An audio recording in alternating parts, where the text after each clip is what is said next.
तो क्या आप तमिलनाडु में अपनी सपनों की जमीन खरीदने का प्लान बना रहे हैं?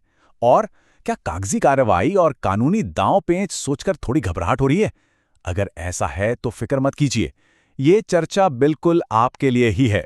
Hello, everyone. Welcome to Connect and Build. Sit back, relax, and enjoy the video. Let's get started.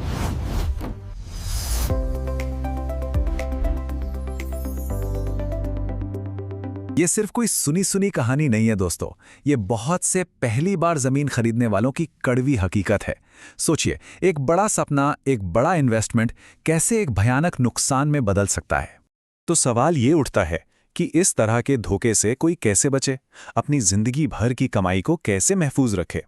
देखिए, इसका सीधा सा जवाब इस बात में छिपा है कि किसी भी कागज पर साइन करने से पहले आपको ठीक-ठीक क्या चेक करना है और कौन से टूल्स इस्तेमाल करने हैं। तो चलिए बात करते हैं उन हथियारों की जो एक खरीदार के पास होने चाहिए। देखिए, दो सबसे जरूरी, सबसे पावरफुल डॉक्यूमेंट्स हैं। पहला है मदर डॉक्यूमेंट और दूसरा एनकम्ब्रेंस सर्टिफिकेट या ईसी। यही वो दो चीजें हैं जो किसी भी जमीन का पूरा कच्चा चिट्ठा खोलकर रख देती हैं। तो ये मदर डॉक्यूमेंट या पेरेंट डीड आखिर है क्या? इसे आप जमीन का बर्थ सर्टिफिकेट समझ लीजिए। मतलब यहीं से उसकी पूरी कानूनी कहानी की शुरुआत होती है।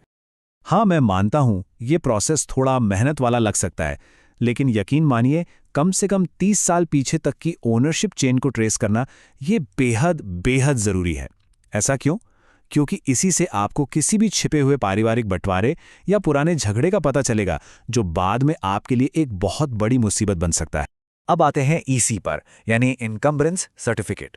ईसी चेक करवाने का सीधा सा मतलब है, आप ये पूछ रहे हैं कि भाई इस जमीन पर किसी और का कोई लोन, कोई दावा, कोई केस तो नहीं चल रहा। ईसी को समझना बहुत आसान है। बस दो बातें याद रखनी है। अगर आपको नील ईसी मिलता है तो ये एक ग्रीन सिग्नल है, मतलब सब कुछ साफ सुथरा है, कोई देनदारी नहीं है। लेकिन अगर ईसी में कोई एंट्री है तो ये एक बहुत बड़ा रेड फ्लैग है। इसका मतलब है कि जमीन पर कोई लोन या कानूनी दावा है जिसे फौरन सुलझाने की जरूरत है। चलिए अब आते हैं सबसे जरूरी हिस्से पर, जहां एक खरीदार को थोड़ा जासूस बनना पड़ता है। पेश है 10 पॉइंट सेफ्टी चेकलिस्ट। ये वो लिस्ट है जो पक्का करेगी कि जमीन के हर एक पहलू की बारीकी से जांच हो गई है। पूरी लिस्ट देखने से पहले एक बात समझ लीजिए। सबसे पहली और सबसे जरूरी जांच है पट्टा वेरिफिकेशन। ये जमीन के मालिकाना हक का सरकारी रिकॉर्ड होता है और इसमें जरा सी भी गड़बड़ी बिल्कुल नहीं होनी चाहिए। दूसरी सबसे जरूरी जांच है लेआउट अप्रूवल की।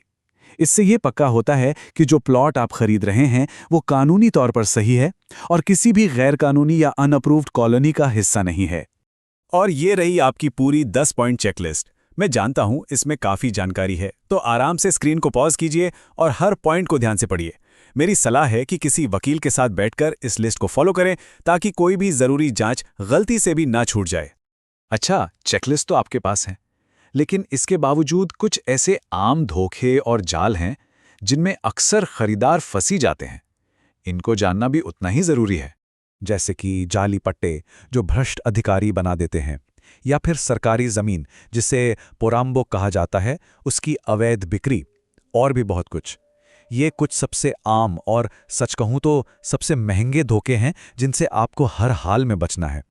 अब एक और सिचुएशन लेते हैं।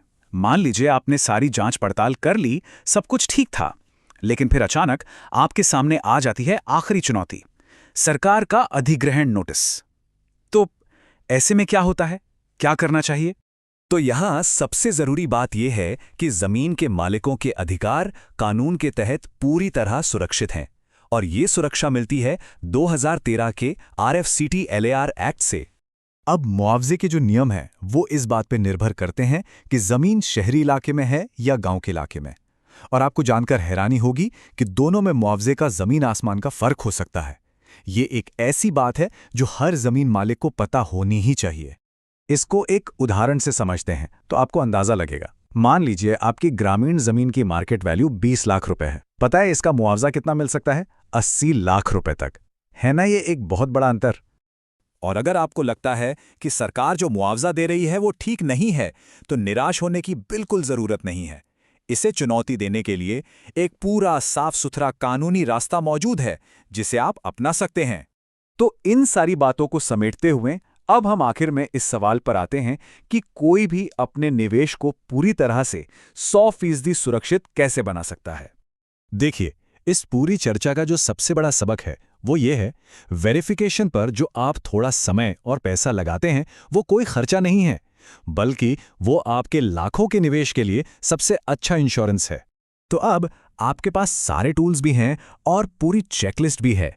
इन सभी स्टेप्स को फॉलो करके कोई भी खरीदार चिंता के साथ नहीं बल्कि पूरे आत्मविश्वास के साथ आगे बढ़ सकता है, ये जानते हुए कि उन्होंने एक सुरक्षित और सोच समझकर फैसला लिया है। Like, share, and subscribe to Connect and Build.